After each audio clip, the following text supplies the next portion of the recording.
2024 के लोकसभा चुनाव से पहले आम आदमी पार्टी के राष्ट्रीय संयोजक अरविंद केजरीवाल लगातार विपक्ष के बड़े नेताओं से मुलाकात कर रहे हैं। क्या 2024 के लोकसभा चुनाव में आम आदमी पार्टी देश में तीसरे विकल्प के तौर पर उभर रही है? इस पर ज़्यादा बातचीत करने के लिए हमारे साथ आम आदमी पार्टी के वरिष्ठ नेता और राज्यसभा सांसद संजय सिंह हैं। संजय जी, क्या आम आदमी पार्टी अब तीसरा विकल्प दे रही है देश को?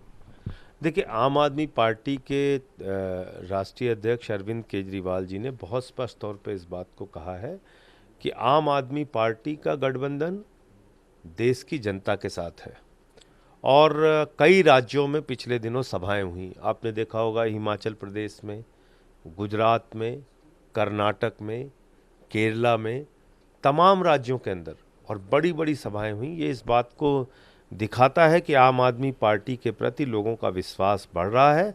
आम आदमी पार्टी का विस्तार पूरे देश में हो रहा है। असम जैसे राज्य में हमको 24 स्थानों पर हम गुवाहाटी नगर निगम में सेकंड पोजीशन पे आते हैं और एक सीट वहाँ पे हम जीते हैं। तो कहीं ना कहीं आम आदमी पार्टी को एक राष्ट्रीय विकल्प के रूप में लोग देख रहे हैं।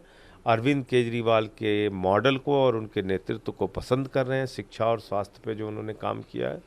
और मुझे लगता है कि 24 में इस देश की जनता आम आदमी पार्टी के साथ खड़ी होगी। सर, कल हमने देखा एक मंच पे तीन मुख्यमंत्री, जो कि बहुत कम ऐसी तस्वीरें देखने को मिलती हैं देश में। केसीआर ने की मुलाकात की, इससे पहले स्टैलिन आए हुए थे, उससे पहले ममता बनर्जी से मुलाकात हुई। तो क्या आम आदमी पार्टी, जो पार्टी यूपीए या एनडीए में नहीं है, उनके साथ एक धारा बनाने की कोशिश कर रही है? और खासकर फोकस आपका साउथ में भी है? देखिए, ऐसा है कि जहाँ तक दिल्ली मॉडल का सवाल है, स्कूल का और हॉस्पिटल का, मोहल्ला क्लिनिक का, इस मॉडल को देखने के लिए, अरविंद केजरीवाल के मॉडल को देखने के लिए अमेरिका के राष्ट्रपति की पत्नी हिंदुस्तान आती है तो वो कहती है हमें केजरीवाल का स्कूल देखना है। तमिलनाडु के मुख्यमंत्री आते हैं, तमाम राज्यों के मंत्री आते हैं, तमाम देशों के राजदूत आते हैं। तो दिल्ली का जो मॉडल है, और ये हर एक दिल्ली वासी के लिए और आम आदमी पार्टी के एक एक कार्यकर्ता के लिए बड़ी प्रसन्नता की बात है कि हमारा मॉडल आज पूरे दुनिया में और देश में लोकप्रिय हो रहा है। तो केसीआर जी जो आए, उन्होंने यहाँ के स्कूल देखे, मोहल्ला क्लिनिक देखे, और एक वादा उन्होंने किया था कि जो परिवार किसान आंदोलन में जिनके लोगों ने अपनी शहादत दी है, उन परिवारों को आर्थिक मदद देंगे। तो कल उस वादे को भी उन्होंने पूरा किया है। तो और जहाँ तक विपक्ष के मुख्यमंत्रियों की आपस में मुलाकात है या मुख्यमंत्रियों की आपस में मुलाकात है, ये तो होती रहती है।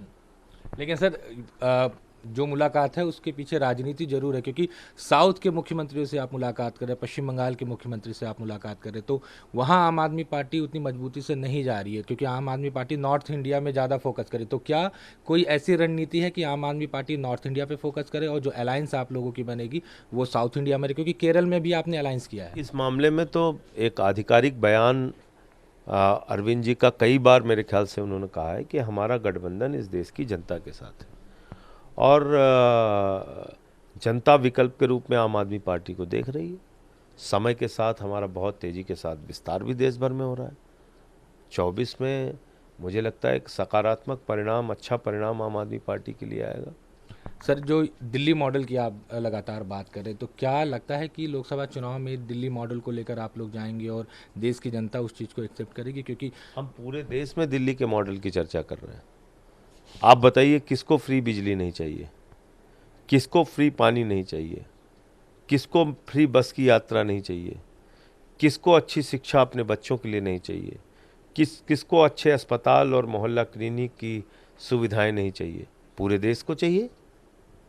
तो इसलिए हमारा ये जो मॉडल है पूरे देश के कोने कोने में पहुंच रहा है।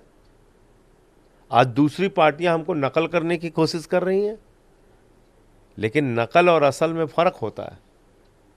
असल है अरविंद केजरीवाल और उनका मॉडल, और नकल है दुनिया भर की। क्या कहा था बाबा जी ने कि हम बिजली फ्री करेंगे? अभी क्या हो रहा है? आप कह रहे हैं बिजली का बिल आएगा तो राशन कार्ड नहीं मिलेगा। आप देखिए, राशन छीन रहे हैं, कह रहे हैं गेहूं नहीं मिलेगा आप लोगों को। तो इसलिए मुझे लगता है कि जो काम किया है आम आदमी पार्टी और अरविंद केजरीवाल की सरकार ने, वो हर आदमी देख रहा है और उसको लोग पसंद कर रहे हैं।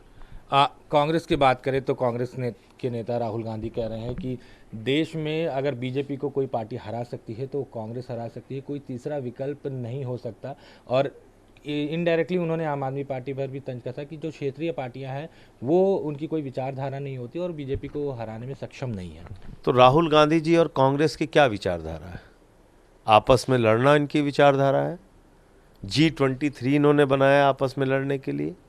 कांग्रेस पार्टी बीजेपी से ज़्यादा आपस में लड़ रही है। कांग्रेस पार्टी पंजाब में बुरी तरीके से हारी, उनके मुख्यमंत्री दो दो जगह से हारे, उत्तराखंड में हारे, झारखंड में जूनियर पार्टनर, तमिलनाडु में जूनियर पार्टनर, महाराष्ट्र में जूनियर पार्टनर, उत्तर प्रदेश में 2.5% वोट, उत्तराखंड में बुरी तरीके से हारे, देश के चुनाव में बुरी तरीके से हारे, बंगाल में 0 सीट। किस बात के राष्ट्रीय विकल्प हो भाई आप? क्या कैसे आप बीजेपी से लड़ रहे हो बताओ? आप आपस में लड़ रही है कांग्रेस, ये लोग देख रहे हैं। तो आम आदमी पार्टी ये माने कि 2024 के चुनाव में पुरजोर तरीके से तीसरे विकल्प के तौर पर चुनाव में जा रही है। देखिए, बहुत तेजी से आम आदमी पार्टी का विस्तार हो रहा है और जो आज दिख रहा है वही मैं आपको दिखा सकता हूँ, वही बता सकता हूँ, वही आपके कैमरे में भी कैद होता है। धन्यवाद। तो ये संजय सिंह थे जिन्होंने कहा कि आम आदमी पार्टी बहुत तेज़ी से पूरे देश में विस्तार कर रही है और जो विपक्ष के मुख्यमंत्री हैं उनके साथ जो मुलाकात हो रही है, कहीं ना कहीं 2024 चुनाव को लेकर एक गठबंधन बनाने की तैयारी हो रही है। नई दिल्ली से कैमरा पर्सन अमित राय के साथ अमित पांडे, न्यूज़ 24।